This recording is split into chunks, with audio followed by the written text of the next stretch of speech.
Yun.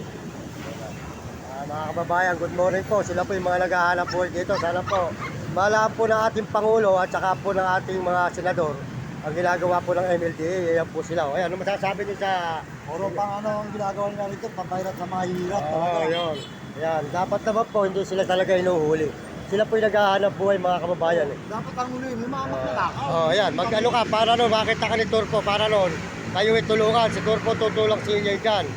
Si Diwata lang magagawa yan, matatalo yan, si Turpo, yan ang iboto nyo, para pag naging presidente, wala nang huli-huli. Yan ang forma. Kapag matalo ba nito po, iwan ko lang, pinakapalakas sa lahat. Kawawa po talaga yung mga nagtitinda rito, mga idol. Kung makikita po nyo talaga, sila po, ay buti ngayon, hindi na inaagaw eh. Dahil po takot sila kay Turpo. Pag po talaga yan ay inaagaw pa, makakalaban po nila si Turpo, Senador, at saka sila Robin Padilla, at ang ating Pangulo na Bongbong Marcos. Hindi na po talaga dapat nila, inayanan nila naghahanap buhay. Ayanin nyo, hindi makukunin sa inyo yan eh. Bawal kunin nila sa inyo yan. Hindi na kukunin yan. Mananagot sila sa batas eh. Sila kasi walang batas. Kaya nga yan yung pinag-uusapan, kailangan lang matanggal na yung huli na yan eh. Hindi na, di ba, mga tao lang sa akin, at SWD, di na hinuhuli ngayon. SWD, wala na rin karapatan sa tao lang sa akin ngayon. Pinaghahanap buhay. Kasi sabi na inuhuli na yung mga natutulog sa Wala na, hindi na nila hinuhuli ngayon. Wala na. Wala na. Binawal na yan. Mananagot sila. Kayo naghahanap buhay, mananagot din sila. Pag nagpunta kayo sa opisina ni Turpo, hindi na nila kayo inaagaw. Lahat hindi nila inaagaw ngayon. Kasi bawal nga daw po dito. Hindi bawal dyan. Oy. Hindi bawal dyan.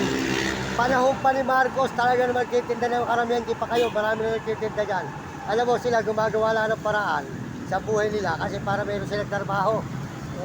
Alam mo ba? Kaya mo, ang dahil MLDA nakakalat, mas marami pa sa pulis. Maniwala ka ba?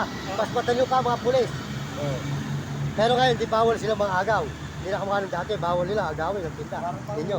Oo, bawal. Bawal na agad. Ayun, kawawa po talaga mga kababayan. Ang mga nagtitinda po rito mahihirap na ating mga kababayan. Dahil nga po, hinuhuli nga po ng MLDA. Sana po, lubayan na po ng MLDA. Ang mga tao mahihirap, naghahanap buhay. Ang huli na lang po nila, yung lumalabag sa batas. O, yun. Yung mga magnanakaw na lang po. Mas masarap pa po yun. Ayan po si Idol, ayan. Ayan. Ayan. O sige Idol, tutulungan kayo ng Panginoon Diyos. Ayan, hindi kayo papabay.